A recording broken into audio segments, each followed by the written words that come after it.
Hello बच्चों, आप सभी का स्वागत है हमारे वीएन के ट्यूशन में। तो बच्चों, उम्मीद करता हूँ कि आप सभी की तबीयत और आप सभी की पढ़ाई बहुत अच्छी चल रही होगी। तो बच्चों, आज हम मिल रहे हैं एक नए कॉन्सेप्ट से, जो कि हम पिछली क्लास में एक कॉन्सेप्ट कंप्लीट कर चुके हैं, उसी का भाई है ये। ठीक है। तो बच्चों, आज के कॉन्सेप्ट में कुछ खास होगा, सीखने लायक होगा। देखने के बाद आपको क्वेश्चंस लगाने में प्रॉब्लम नहीं होगी। तो बच्चों, पिछली क्लास में एक छोटा सा कॉन्सेप्ट रह गया था, दूरी।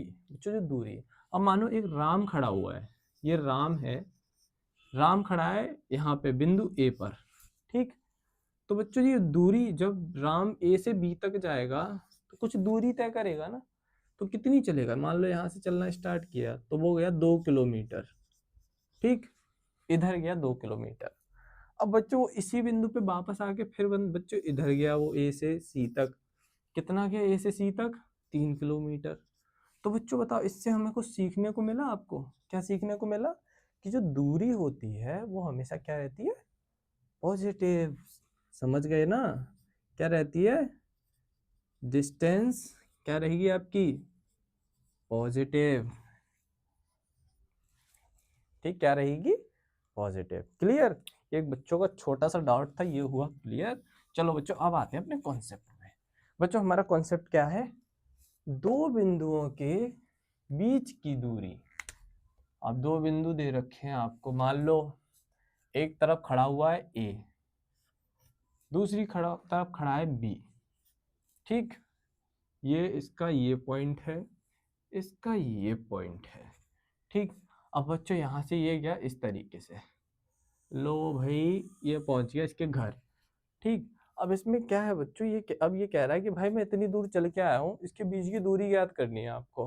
अब आप कहोगे भाई क्यों नहीं कर सकते? कर सकते हैं, लेकिन बच्चों बीच की दूरी निकालने के लिए आपको रास्ते का नाप नहीं दिया गया, आपको दिया गया इस जगह क्या दिया गया है? x1 y1। समझ गए? यहाँ पे आपका दिया गया है x2 y2। ये आपको दे रखा है। अब आपसे पूछा गया भाई d क्या है? जो डिस्टेंस है वो क्या है? दूरी। d का मतलब समझ रहे हो ना? ये जो दूरी है वो क्या है आपकी, ये आपसे पूछा जा रहा है। तो बच्चों, आप कैसे करोगे? इसके लिए एक छोटा सा ट्रिक लगानी है, छोटा सा फॉर्मूला है, वो आपको बस ओरली अपने आप ही याद हो जाएगा। जैसे मैं बता रहा हूँ वैसे समझो। आप लोगों को सबसे पहले डिस्टेंस निकालनी है, तो आप d लिखो। ठीक। ये d लिख दिया आपने। डिस्टेंस माने d होता है, स्मॉल d ले लो, कैपिटल लेटर ले लो, कोई प्रॉब्लम नहीं। ठीक। अब d आपने लिया, d आपका क्या आया? बेटे, आपकी एनसीईआरटी के अकॉर्डिंग चलते हैं। ठीक है। आपकी एनसीईआरटी में स्मॉल डी दिया है, वरना आप अलग से कहोगे सर नहीं, डी डी तो पिछले समांतर श्रेणी में चले गए थे, उसमें भी डी लिया था। सार्वांतर नहीं, फिर गड़बड़ हो जाएगा। उसका मतलब हम लेते हैं यहाँ पे स्मॉल डी। ओके, ये गया आपका डी। ठीक है। ओके। तो बच्चों, यहाँ लिया हमने डी। ठीक। अब ये डी क्या निकलेगा आपका? रूट लगाओ। ठीक। ये लगाया इस पर रूट। अब बच्चों देखो, यहाँ क्या करना है आपको? यहाँ ज्यादा कुछ नहीं करना। ये दोनों जो पॉइंट दे रखे हैं ना आपको, इनमें से पहले x और y को उठा लो। x को उठा लो। तो सबसे पहले क्या करना है?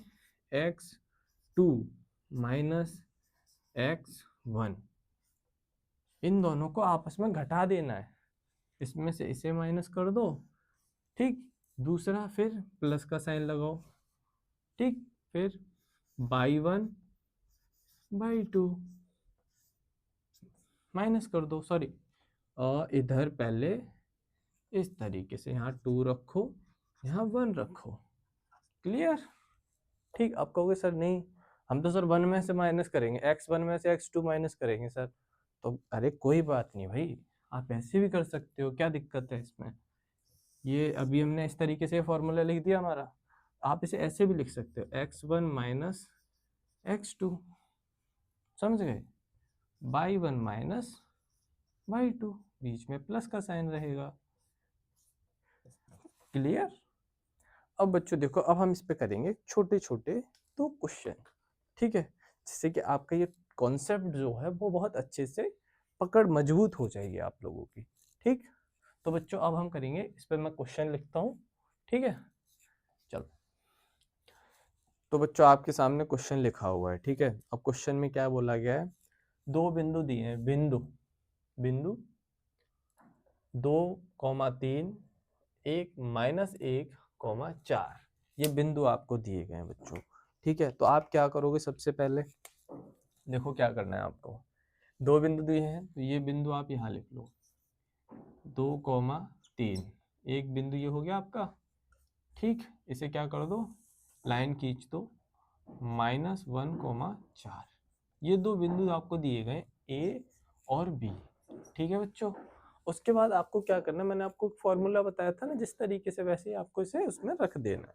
तो बच्चों रखेंगे किस तरीके से, हमें फॉर्मूला याद है, फॉर्मूला क्या था, ठीक। तो फॉर्मूला क्या था हमारा, D बराबर x2 माइनस x1, ठीक। यही था ना फॉर्मूला हमारा, y2 माइनस y1, क्लियर, यही फॉर्मूला था ना, ठीक। अब इसमें देखो, सबसे पहले x2 की वैल्यू क्या दे रखी है यहाँ पे, -1, ठीक। फिर x2 की वैल्यू, x1 की वैल्यू, तो सॉरी x2 ये मान यहाँ पे रख लो, x1 y1, x2 y2। अब आपने मान लिया, अपने अपने मान लिए ये आपने, इसे ये कहते हैं, इसे ये कहते हैं, इसे ये कहते हैं, इसे ये कहते हैं। अब इसमें फॉर्मूला अप्लाई कर दो, आप कैसे अप्लाई कर दोगे, यहाँ पे माइनस रखा, ठीक, -2, ठीक। उसके बाद -2 के बाद बच्चों एक छोटी सी मिस्टेक हो गई है आपके लिए क्वेश्चन के अंदर, ये आपको यहाँ पे स्क्वायर करना पड़ेगा रूट के अंदर, मेरे दिमाग से ऊपर, ओके। तो बच्चों अब आगे देखो क्या करते हैं हम, आप फॉर्मूले में थोड़ा करेक्शन कर लेना, उस पर स्क्वायर लगेगा, एक्चुअली मैं इसके चक्कर में भूल गया, रूट लगा दिया मैंने उसके ऊपर, कोई बात नहीं, ठीक। आपका फॉर्मूला ये है बेसिकली, आप इसे फॉर्मूले को नोट करना, ठीक है। बट मैं दूसरे तरीके का फॉर्मूला बताने वाला था आप लोगों को, बट ये समझो आप, ठीक है। आपका फॉर्मूला ये है, इसमें क्या है, हमने ये रखा है x1 का वैल्यू, x2 की वैल्यू हमारे पास -1, x1 की वैल्यू हमारे पास क्या आई, 2 आई, ठीक। अब इसमें क्या है, स्क्वायर लगाओ भाई, रूट है इसके ऊपर तो रूट लगाएंगे बाकायदा इसके ऊपर, ठीक है, रूट लगाएंगे इसके ऊपर, समझ गए। फिर आगे क्या करते हैं, इसमें प्लस का साइन, बाई 2 की वैल्यू क्या है हमारी, 4, ठीक, माइनस बाई 1 की वैल्यू क्या है, 3 होल स्क्वायर, ठीक। हमारे पास ये आ गया निकल के, ठीक। अब हम इसे सॉल्व करेंगे, माइनस माइनस क्या होता है आपका, प्लस, क्या रहेगा, -3, माइनस का क्या रहेगा, 3 का होल स्क्वायर, प्लस 4 में से 3 जाएंगे, कितना बचेगा, 1 का होल स्क्वायर, सिंपल। जब जब हम -3 का स्क्वायर करेंगे, तो -3 का जब स्क्वायर करेंगे तो माइनस किस में कन्वर्ट हो जाएगा, किस में बदल जाएगा, प्लस में, तो 3 3 ज़ा 9, ओके बच्चों। ये रूट हमारा सेम रहेगा इसके ऊपर। फिर 1 का स्क्वायर 1 होता है, आप लोग अच्छे से जानते हो, √10। तो आपके जो मध्य बिंदु, जो बीच की दूरी जो निकली है, वो क्या निकली है, √10। जो ये दूरी निकली है ना, d बराबर क्या निकली है, √10, समझ गए, क्लियर, एकदम बढ़िया तरीके से। चलो इस पे एक क्वेश्चन और हम करते हैं छोटा सा, उसके बाद आपका ये कॉन्सेप्ट बहुत अच्छा हो जाएगा, क्लियर। चलो, तो बच्चों देखो, हमारा दूसरा क्वेश्चन क्या है, क्वेश्चन लिखा है हमारे यहाँ पे, बिंदु, ये दिए हैं आपको बिंदु, ठीक, -6, 8 की मूल बिंदु से दूरी ज्ञात करो। मैंने आपसे कहा था ना, मूल बिंदु के बारे में बताया था। तो मूल बिंदु बच्चे क्या होता है, मूल बिंदु क्या होते हैं, अब यहाँ एक बिंदु दिया है, एक बिंदु से नहीं निकाल पाओगे ना, क्वेश्चन में खुद हिंट दे रहा है भाई, मूल बिंदु बोल दिया उसने, नंबर नहीं दिया आपको। तो मूल बिंदु क्या होंगे आपके, 0,0, क्लियर हो गया सबको। मैंने क्यों पढ़ाया, क्यों आपको बताया था बेसिक, इसी वजह से वो बेसिक बताया था मैंने आपको। आप बेसिक करोगे, उसके बाद ये क्लास करोगे तो बेटर रहेगा आपके लिए, ठीक है। अब क्या करना है बच्चों, आपको यहाँ से देखो, अब आपके पास दो हो गए कि नहीं, पहला क्या है आपके पास पॉइंट, -8, ये, और दूसरा बिंदु क्या हो गया 0, 0। ठीक, यहाँ से यहाँ तक की दूरी आपको ज्ञात करनी है। क्लियर? आपके पास x1 y1 x2 y2 निकल आए। ठीक, फॉर्मूला क्या बताया था मैंने आपको? क्या बताया फॉर्मूला? x1 लिखो या x2 लिखो, कोई मतलब नहीं है। x2 माइनस x1, ठीक, प्लस स्क्वायर लगा दो इसके ऊपर, y2 माइनस y1 क्या लगा दो, स्क्वायर। लिख गया हमारे यहाँ तक। तो उसके आगे अब देखो बच्चों, अब हम इसे किस तरीके से करेंगे। देखो सबसे पहले आगे ये जो लिखा हुआ है x2 कितना है हमारा 0, x1 कितना है हमारा। देखो मैं आप लोगों को बताने के लिए स्टेप बाय स्टेप एक एक पॉइंट लिख रहा हूँ, जिससे कि आप कैलकुलेशन फास्ट कर पाओ। ठीक, देखो सबसे पहले x2 की वैल्यू क्या है 0 बच्चों, माइनस 6x, माइनस का 6x है ना, तो ये माइनस होल स्क्वायर। क्लियर सबको अच्छे से?